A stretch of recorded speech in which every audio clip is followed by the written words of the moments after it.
Drama in the AmaZulu royal households, where efforts are underway to put on hold Queen Manfombi Dlamini Zulu's funeral. Prince Mangosuthu Buthelezi has been speaking to eNCA, saying that an autopsy will have to be conducted on the AmaZulu regent. She passed away unexpectedly this week at a Johannesburg hospital. eNCA's Siphamandla Goge has been speaking to Prince Buthelezi and joins us live now from KwaZulu-Natal. Siphamandla, let's start with the latest as far as the repatriation, if you will, of the Queen's remains or the body from Johannesburg to KZN. That will happen towards the end of next week, Tembegile. I can tell you for sure that it's not going to happen tomorrow or Monday. We're expecting that at least by Wednesday the body of the Queen will arrive at Wakangela Mankengane Royal Palace. That is her palace. But the royal drama that you have just mentioned has got to do with the issue of some of the late king's children, two princesses, taking the matter to court. It's the matter of the will, basically, whereby they are arguing that the will of their father is not a true reflection, and they are questioning the signatures of their father in that will. Now, remember that 16-page document that eNCA has been told that the king signed in 2016 names the departed Queen Manfombi Dlamini Zulu as the successor. Now, they are questioning the issue of that signature there. They have written a very long affidavit which eNCA has seen. In that affidavit, they are basically seeking some leave to have their matter being listened to by a court of law in Pietermaritzburg High Court.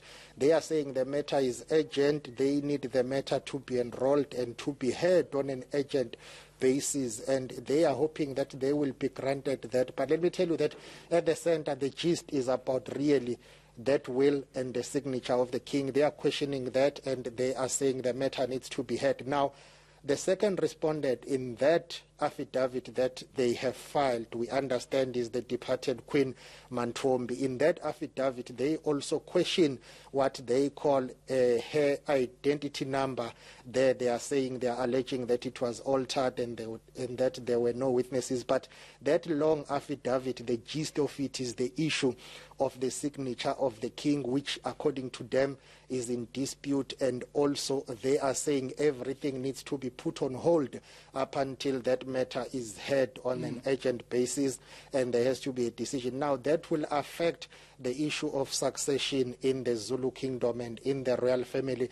But there is another application that is being brought by their mother, that is the first queen, Queen Madlamini of Gwaketo Mthandayo Royal Palace. She basically wants the court to intervene in clarifying the status of her marriage to the departed king of AmaZulu, King Zwelithini Goodwill Kabheka Zulu.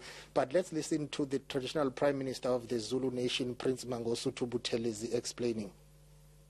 I was informed by the chairperson of the Ngonyama Trust Board, the Honorable Jerome Gwenya, that he had received a summons from the first queen, Queen Sibongile, and her children, Princess Mangosuthu and Princess Ntando Nkosi, who have sent, actually issued an interdict that the Queen's will, everything must be frozen, because it appears that they are questioning the King's signature on the will.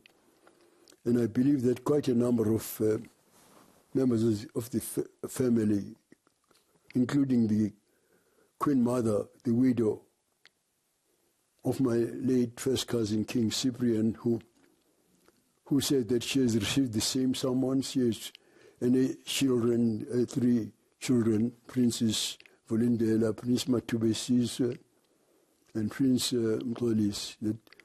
And I heard also further from the King's PA, Prince Tulani, that he had heard from Prince Mbonisi that Prince Mbonisi has received also these summons. Prince Mangosuthu Buthelezi has effectively been the spokesperson of the royal family since the time when we got news that the king had passed away. As things stand, what is his feeling about the issue of the contestation of this will, and is the bigger game really a play for the throne itself? He says he is devastated. He says this is disappointing. He, in fact, told eNCA that even at the time whereby the remains of the departed Queen have not been interred, now there is this royal dispute, there is this royal drama about the will of the late King, and he says they need to sort this out, and he has assured the Zulu nation that the royal family members will try and resolve this situation. But he says this has got a potential to cause conflict within the family and within the nation itself. Of course, if there is any legal challenge, nothing can proceed, and this has got a potential basically to put on hold all the plans that are being made now in terms of ensuring that there is no leadership vacuum in the Zulu kingdom, that a successor is named. So it remains to be seen how this legal court battle will proceed, but according to Prince Mangosuthu Buthelezi, it has got a potential to destabilize the royal family and the nation as a whole, but he is hopeful that a permanent solution will be found. Listen to him. The Queen's body was taken by the police from the hospital to Brixton to the government's pathology lab, where it was a post-mortem was done on the Queen. So the results, we'll only know the results after 2 weeks, in a fortnight's time. But in the meantime, even today, I've had a long discussion with the Premier of our province, the Honourable Lala, about what may happen, but I don't want to steal the government's thunder and say what he told me might happen, because he's going to announce that himself.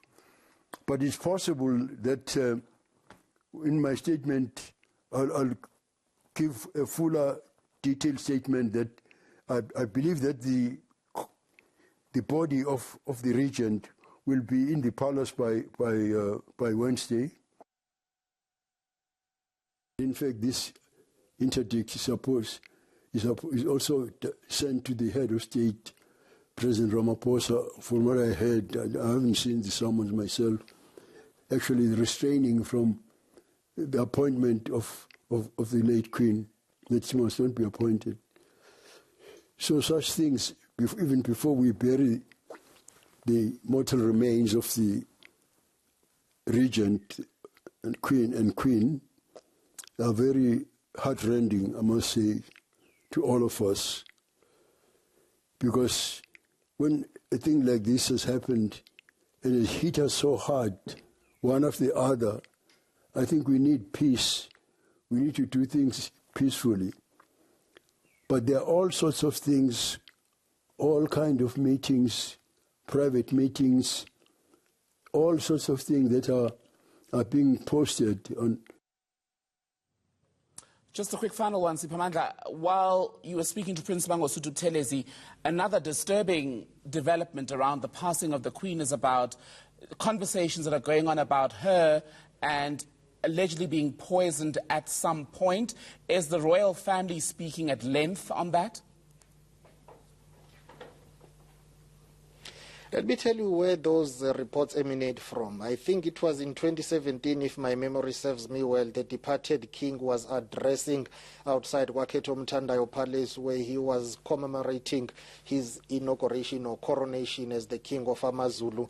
And he did allude to the fact that the departed queen at some point was poisoned. He shared that with the audience that was there. So those reports have been surfacing because I think Prince Mangosuthu Buthelezi had an interview with one of the news broadcasters, and he said at some point the king shared that information and people thought that was new information. In fact, it's something that has been on the public domain since 2017, and of course with the passing of the Queen, the speculation and those conspiracy theories will be renewed and people will talk about that, but it's from way back. She's been unwell since 2016, by the way. At some point she had to go back to Swaziland to be taken care of there in Swaziland, and she's been to a number of private hospitals in Durban and in Johannesburg. So she's been unwell for a while now, but Prince Mangosuthu Buthelezi did also speak to us about those reports, and that in 2017, that's the information that was shared by the king publicly, that the Queen, Umntana Nkosi, had been poisoned back then. eNCA senior reporter Siphamandla Goge joining us live tonight from KwaZulu-Natal. Thank you for that.